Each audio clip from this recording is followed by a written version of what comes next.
السلام علیکم ورحمۃ اللہ وبرکاتہ۔ الحمدللہ آج 16 شعبان اور ہماری 16ویں حدیث۔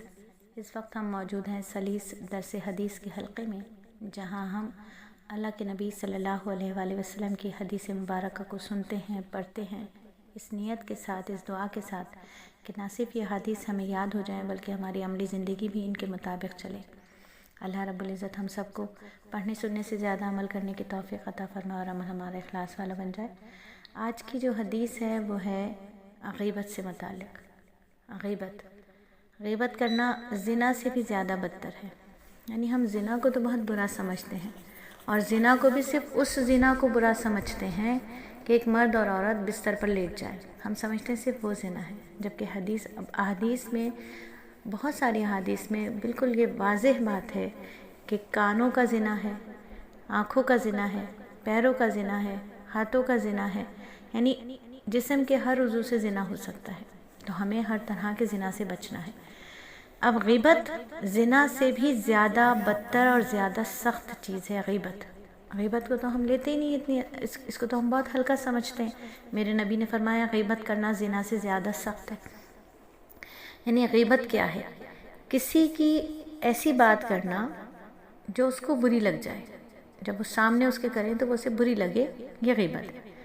کسی بھی شخص کی غیر موجودگی میں اس کے متعلق ایسی بات کرنا جو وہ سامنے ہوتے ہوئے سنتا تو اسے بری لگتی، چاہے وہ بات اس کے اندر موجود ہو، یہ غیبت ہے۔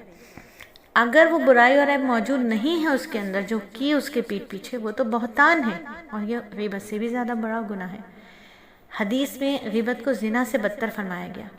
اس کی کئی وجوہات علماء کرام نے لکھی۔ مثلا ایک یہ کہ زنا کرنے والا آدمی تو یہ سمجھتا ہے کہ میں نے گناہ کیا ہے، وہ اس پر کبھی نہ کبھی نادم بھی ہوگا اور توبہ بھی کر لے گا، استغفار بھی کر لے گا، مگر غیبت کرنے والا غیبت کو معمولی سمجھتا ہے، وہ تو بالکل معمولی سمجھتا ہے، اس پر توبہ کرتا ہی نہیں ہے، توبہ کی طرف اس کا دھیان ہی نہیں جاتا، کیونکہ وہ تو ایک معمولی سے کام اس کی نظر میں ہوتا ہے۔ پھر دوسرا مطلب بعض علماء یہ فرماتے ہیں کہ غیبت کرنے والا اس کو گناہ ہی شمار نہیں کرتا، وہ سمجھتا ہی نہیں ہے کہ یہ گناہ ہے۔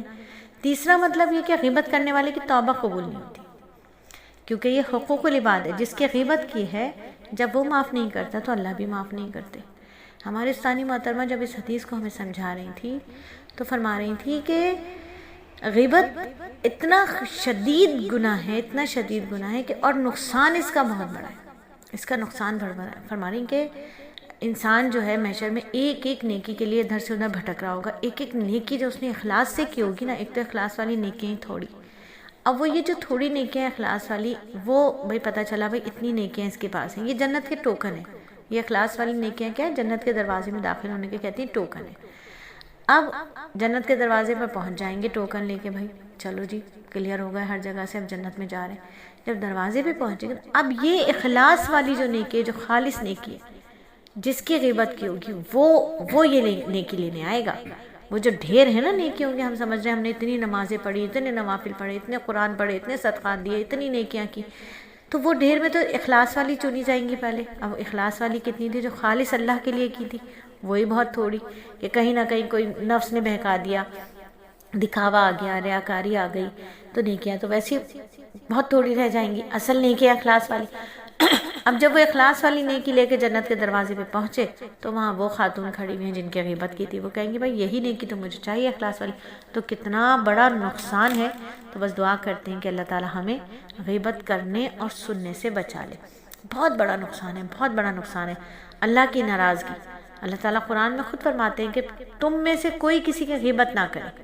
کیا تم میں سے کوئی اپنے مردہ بھائی کا گوشت کھانا پسند کرے گا؟ سورہ احزاب میں اللہ نے فرمایا۔ سورہ حجرات میں اللہ نے فرمایا کہ تم میں سے کوئی کسی کی غیبت نہ کرے۔ کیا تم میں سے کوئی اپنے مردہ بھائی کا گوشت کھانا پسند کرے گا؟ نہیں پسند کرے گا نا۔ تو اللہ نے فرمایا کہ غیبت اتنی خطرناک چیز ہے جیسے مردہ بھائی کا گوشت کھانا۔ پھر نیک اعمال کو ضائع کرنے والی چیز ہے۔ حدیث کے مطابق کیا؟ غیبت کرنے والے کی نیکیاں اس شخص کو دے دی جائیں گی جس کی غیبت کی گئی تھی۔ قبر اور آخرت کا عذاب الگ۔ نبی پاک صلی اللہ علیہ وآلہ وسلم نے بعض لوگوں کو قبر میں عذاب میں مبتلا دیکھا، جن میں سے ایک سبب کیا تھا؟ غیبت بھی تھا۔ دل کی سختی ہو جاتی ہے، غیبت دل کو سیاہ کر دیتی ہے، روح کو کمزور کر دیتی ہے، جس سے عبادت میں لذت ختم ہو جاتی ہے، عبادت کی حلاوت نہیں رہتی۔ غیبت سے رشتے ٹوٹ جاتے ہیں، بدگمانیاں بڑھ جاتی ہیں، نفرت اور دشمنی پیدا ہو جاتی ہے، امت کا اتحاد کمزور ہو جاتا ہے، تو عزت کو بھی نقصان پہنچتا ہے۔ عزت اور بھروسے کو بھی نقصان پہنچتا ہے۔ جو شخص غیبت کرتا ہے لوگ اس پر اعتماد کرنا چھوڑ دیتے ہیں، اس کی اپنی عزت بھی کم ہو جاتی ہے۔ پھر غیبت کیا ہے؟ اللہ تعالیٰ معاف کر دیں گے اپنے حقوق، لیکن جو حقوق العباد ہیں، جس بندے کی غیبت کی، جب تک وہ بندہ نہیں معاف کرے گا تو اللہ تعالیٰ بھی معاف نہیں فرمائیں گے۔ تو اللہ سے دعا کرتے ہیں کہ اللہ تعالیٰ ہمیں غیبت سننے اور کرنے سے بچا لے۔